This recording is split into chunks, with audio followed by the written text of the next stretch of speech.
여러분, 성전 하면 뭐가 제일 먼저 떠오르세요? 아마 대부분 금으로 번쩍이는 아주 웅장한 건물을 상상하실 거예요. 그렇죠? 그런데 만약에 성경이 말하는 하나님의 집에 대한 이야기가 우리가 전혀 예상치 못한 곳에서부터 시작된다면 어떨까요? 오늘 바로 그 놀랍고 깊은 여정을 한번 따라가 보려고 합니다. 자, 그럼 아주 도발적인 질문 하나로 시작해 볼까요? 만약 인류 역사상 최초의 성전이 우리가 생각하는 그런 돌과 나무로 된 건물이 아니었다면요? 이 질문에 답하려면요, 먼저 우리가 성전이라고 할 때 그게 대체 무슨 뜻인지부터 확실히 해야 해요. 성전은 단순히 멋진 건축물이 아니거든요. 이건 하나님이 자기 백성과 함께 계신다는 걸 우리 눈에 보이게 보여주는 하나의 상징 같은 거예요. 핵심은 바로 임재입니다. 하나님이 우리와 함께 계신다는 것. 그렇다면 건물이 아니라면 대체 이 이야기는 어디서부터 시작되는 걸까요? 놀랍게도 바로 한 정원입니다. 성경은요, 에덴 동산을 최초의 성전 정원이었다고 말하는 거나 마찬가지예요. 하늘과 땅이 만나고 하나님이 사람과 얼굴을 마주하며 거니시던 바로 그 신성한 공간 말이죠. 자, 여기서부터가 진짜 재밌어집니다. 여기에 사용된 단어를 한번 보세요. 하나님이 아담에게 동산을 섬기고 또 지키라 하셨거든요. 근데 이 아바드와 샤마르라는 히브리어 단어가요, 나중에 성막에서 제사장들이 하는 일이 묘사할 때 쓰인 바로 그 전문 용어랑 똑같아요. 소름 돋지 않나요? 이건 절대 우연이 아니죠? 그러니까 이 언어적인 연결고리가 뭘 말해주냐면요. 아담의 역할이 완전히 달라 보이기 시작한다는 거예요. 그는 그냥 정원사가 아니었어요. 이 최초의 성전, 에덴을 다스리는 제사장이자 왕이었던 셈입니다. 이렇게 보니까 타락 사건의 의미가 훨씬 더 깊어지지 않나요? 그건 단순히 과일 하나 따먹은 문제가 아니라 최초의 성전 추방 사건이었던 거예요. 하나님의 임재, 그분과의 친밀한 교제로부터 완전히 쫓겨나게 된 거죠. 바로 이 추방이 성경 전체를 꿰뚫는 아주 중요한 질문을 만들어내요. 어떻게 하면 인간이 다시 하나님의 임재 안으로 돌아갈 수 있을까? 이 질문에 대한 하나님의 첫 번째 해답은 놀랍게도 어떤 거대한 건물이 아니었어요. 훨씬 더 독창적이었죠. 바로 움직이는 성전, 성막이었습니다. 말 그대로 광야에서 이스라엘 백성들과 함께 움직이는 이동식 에덴이었던 셈이에요.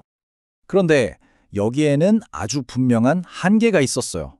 성막은 하나님이 죄인들 가운데 함께 계신다는 걸 보여주었지만 동시에 그들 사이에 여전히 분리가 있다는 것도 보여줬거든요. 성막 가장 깊은 곳, 지정소를 가로막고 있던 그 두꺼운 휘장이 바로 그 증거였죠. 이 휘장은 끊임없이 보여주는 거였어요. 너희와 나 사이에는 여전히 죄로 인한 단절이 있다고. 시간이 흘러서 이 움직이던 성전이 드디어 영구적인 집을 갖게 됩니다. 바로 예루살렘에 세워진 솔로몬의 성전 시대가 열린 거죠. 이건 그냥 이전 성막을 크게 지은 수준이 아니었어요. 하나님의 영광스러운 임재, 쉐키나라고 부르는 바로 그것이 머무는 이 땅의 유일한 중심지, 바로 그런 곳이었어요. 그리고 솔로몬이 가졌던 비전은 정말 원대했습니다.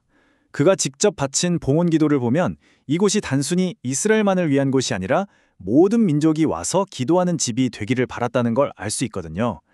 그런데 이 모든 영광에는 아주 중요한 조건이 하나 붙어 있었죠. 바로 백성들이 하나님과의 언약을 신실하게 지키느냐, 즉 순종이었습니다. 그럼 여기서 당연히 이런 질문이 나오죠. 아니, 이렇게까지 영광스러웠던 성전이 대체 왜, 어떻게 파괴될 수 있었던 걸까요? 성경의 저자들은 명확하게 말해요. 이건 그냥 바빌론이라는 나라에게 전쟁에서 져서 건물이 무너진 게 아니라는 거죠. 이건 신학적인 사건이었어요. 백성들이 하나님과의 언약을 계속해서 깨뜨린 것에 대한 하나님의 심판, 바로 그 결과였다는 겁니다. 자, 이 끔찍한 파괴와 절망 속에서 이야기는 또 한 번 정말 예상치 못한 방향으로 흘러갑니다. 포로 생활에서 돌아온 백성들이 성전을 다시 짓기 시작하는데 좀 이상한 일이 벌어져요. 옛날 그 화려했던 솔로몬 성전을 기억하는 노인들이 기뻐하는 게 아니라 막 우는 거예요. 왜냐? 새로 짓는 제2성전이 이전에 비하면 너무나 초라해 보였기 때문이죠. 바로 그 실망과 좌절의 한가운데에서 선지자 학개가 일어나서 정말 놀라운 예언을 선포합니다. 이 성전의 나중 영광이 이전 영광보다 훨씬 더 클 것이다. 아니, 이게 말이 되나요? 이 작고 초라한 건물이 어떻게 솔로몬 성전보다 더 영광스러울 수 있다는 말일까요? 여기서부터 이야기의 판이 완전히 뒤바뀌는 겁니다. 하나님이 말씀하신 영광은 더 이상 돌이나 금에 대한 게 아니었던 거예요. 그 나중 영광의 진짜 의미는요, 더 이상 건물이 아니라 바로 한 인물, 즉 메시아의 오심을 가리키는 거였습니다. 하나님의 임재, 그 자체가 인격적으로 이 땅에 오신다는 거죠. 하지만 그분이 오시기 전에 무너진 공동체부터 다시 세워야 했어요. 여기서 바로 느헤미야의 예루살렘 성벽 재건 이야기가 중요해지는 겁니다. 이건 그냥 벽돌 쌓기 공사가 아니었어요. 한번 이렇게 생각해 보세요. 물리적인 성벽이 도시의 경계를 정하고 외부의 적으로부터 보호하잖아요. 똑같아요. 영적인 토대인 하나님의 율법이 이 공동체를 보호하고 우리가 누구인가를 다시 정의해주는 역할을 했던 겁니다. 성벽 재건은 바로 이 영적 재건의 눈에 보이는 상징이었던 셈이죠.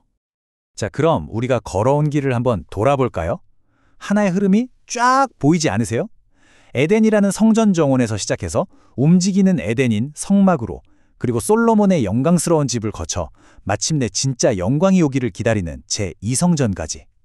이 모든 건 사실 진짜 실체를 보여주기 위한 일종의 그림자 같은 거였어요. 결국 구약의 이야기는요, 거대한 집을 하나 지어놓고 그 집에 진짜 주인이 돌아오길 기다리는 엄청난 기대를 만들어내고 끝나는 셈이에요. 집은 있는데 그 집을 진정으로 그리고 영원히 영광으로 채워줄 분이 아직 오지 않은 거죠. 그래서 마지막 질문은 바로 이겁니다. 과연 누가 마침내 이 집에 와서 그 모든 기대를 완성하고 하나님의 영광으로 이곳을 가득 채우게 될까요?